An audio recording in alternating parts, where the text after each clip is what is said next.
This is our video about the water pollution in the Ganges River. We will go over the geographical information, how the river is being used, some reasons how the river became polluted, health effects, and the solutions. The Ganges River is located in northern India to the border of Bangladesh. It is the longest river in India, stretching 1,560 miles. The river starts from Uttarakhand, India, to the mouth of the Ganges Delta, also the Bay of Bengal. The river flows through 29 cities and supports the highest population density with over 400 million people. The belief is that the Lord resides on the banks of the Ganges and he will appear. It is said that people should bathe themselves in this river at least once in their life to clear their sins. Since the river has spiritual significance, people cremate the loved ones nearby the river and usually scatter the ashes. There is economic significance because the soil is most fertile for irrigation. There has been an increase in production for sugarcane, oilseeds, and cotton. This is sometimes the only source of water. They have been warned not to drink from the river due to hazardous health effects, but these people will disregard the warnings.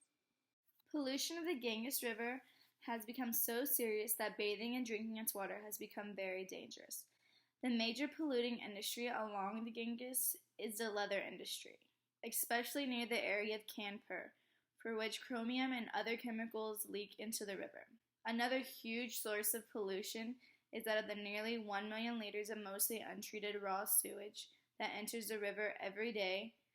Inadequate cremation procedures leave people partially burnt or unburnt floating in the river. Along with that, solid garbage has been thrown directly in the river, agricultural runoff containing harmful pesticides and fertilizers, and defecation on the bank by low-income people, along with mass bathing and ritualistic practices, has led to a serious problem in the pollution of the river.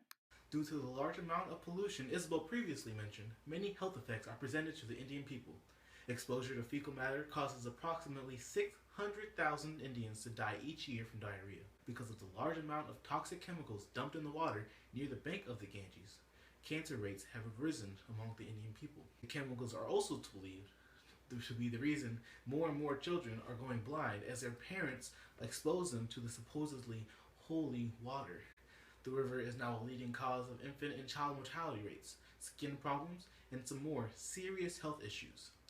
Along with the waterborne diseases, the pollution has stopped the flow of the river, causing stagnation. And along with that stagnation has come malaria carrying mosquitoes, due to the thriving mosquito-friendly conditions. The deadliest form of malaria, Plasmodium falciparum, is on the rise in India, and the worst may be yet to come.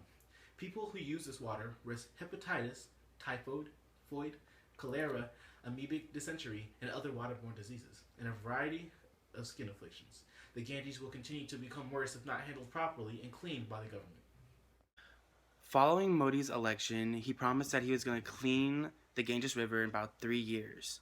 And this was going to cost around $334 million. There was little known about the plan, except that it was most likely going to entail cleaning the Ganges, removing the pollution, helping the environmental flow, and to keep at least one branch of the Ganges to be free-flowing.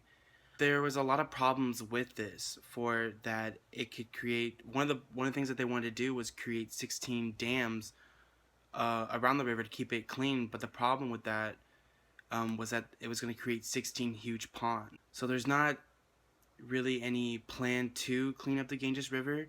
There's been multiple ways to do it. There's actually a website where if you were to have any ideas, you can contact them and give it to them. And there are outlined ways that they could help clean the river, but there's nothing that's been set into place.